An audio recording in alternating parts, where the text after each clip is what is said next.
കാഞ്ചീപുരം തമിഴ്നാട്ടിലെ ഏറ്റവും പുരാതനവും പുണ്യപ്രധാനവുമായ നഗരങ്ങളിലൊന്ന്.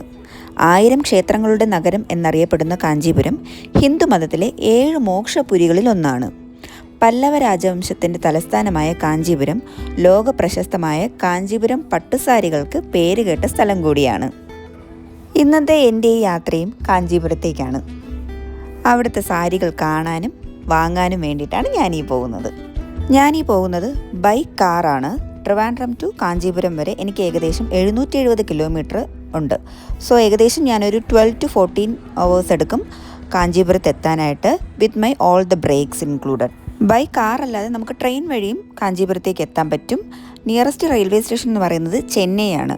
സോ ചെന്നൈയിൽ ഇറങ്ങുക, അവിടെ നിന്ന് നമുക്ക് ലോക്കൽ ട്രെയിൻ എടുക്കാൻ പറ്റും. അത് 2 hours കൊണ്ട് നമ്മളെ കാഞ്ചീപുരത്ത് എത്തിക്കും.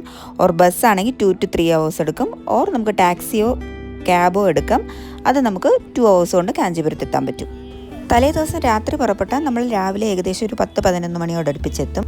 അടുത്ത് തന്നെ ഒരുപാട് സ്റ്റേ ഓപ്ഷൻസ് ഉണ്ടാവും. നമുക്ക് എവിടെയെങ്കിലും കയറി കുറഞ്ഞ പൈസയ്ക്ക് ഒരു റൂം എടുത്ത് ഫ്രഷനപ്പായി നേരെ ഷോപ്പിങ്ങിനായിട്ട് ഇറങ്ങും. ഒട്ടും ടൈം കളയാനില്ല. നമുക്ക് ഒരുപാട് ഷോപ്സ് കയറി ഇറങ്ങിയാലേ നമ്മൾ ഉദ്ദേശിക്കുന്ന തരത്തിൽ ബഡ്ജറ്റ് ഫ്രണ്ട്ലി ആയിട്ട് നമുക്ക് ഷോപ്പ് ചെയ്യാൻ പറ്റുള്ളൂ. സോ ഞാൻ കഴിഞ്ഞ പ്രാവശ്യം വന്നിരുന്നു. കഴിഞ്ഞ വർഷം വന്ന് ഒരുപാട് പർച്ചേസ് ചെയ്തതിൻ്റെ എക്സ്പീരിയൻസിലാണ് ഞാൻ ഈ വർഷവും വന്നത്. ഞങ്ങൾ കഴിഞ്ഞ വർഷം കയറിയത് സർവലക്ഷ്മി സിൽക്സ് എന്ന് പറയുന്നൊരു ഷോപ്പിലാണ്.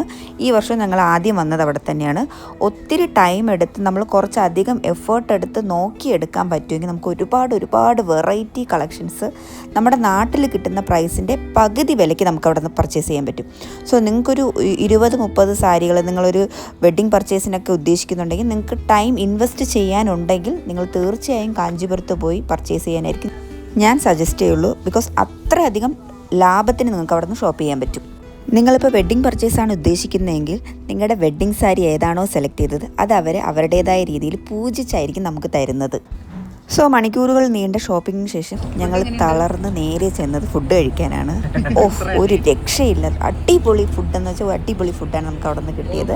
ട്രയോ എന്നാണ് റെസ്റ്റോറൻറ്റിൻ്റെ പേര്. ഈ സാധനത്തിൻ്റെ ഹോം മെയ്ഡ് തിരമിസു ആണ്. നമ്മൾ ആദ്യം ബ്ലൂബെറി ട്രൈ ചെയ്തു. അത് അടിപൊളി ടേസ്റ്റ് ആണ്. നമ്മളിപ്പോൾ മാംഗോ എടുത്തത്. മാംഗോ എങ്ങനെയാണെന്ന് നോക്കുക വേണ്ടി ഇങ്ങനെ എടുക്കുക.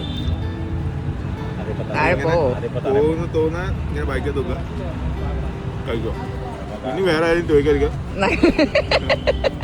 അങ്ങനെ ഷോപ്പിങ്ങും ഫുഡടിയൊക്കെ കഴിഞ്ഞ് ഞങ്ങൾ തളർന്ന് നേരെ റൂമിൽ ചെന്ന് ഡെഡായ പോലെയാണ് കിടന്ന് നമ്മൾ രാവിലെ എഴുന്നേറ്റു തിരിച്ച് നാട്ടിലേക്ക് പുറപ്പെട്ടു. സോ അത്രയേ ഉള്ളൂ. നിങ്ങൾക്ക് ഇതിൻ്റെ കൂടുതൽ ഡീറ്റെയിൽസ് എന്തെങ്കിലും അറിയണമെന്നുണ്ടെങ്കിൽ എനിക്ക് കമൻറ്റ് ചെയ്താൽ മതി, ഞാൻ ഷെയർ ചെയ്യുന്നതായിരിക്കും. അപ്പോൾ ഓക്കെ, ബൈ.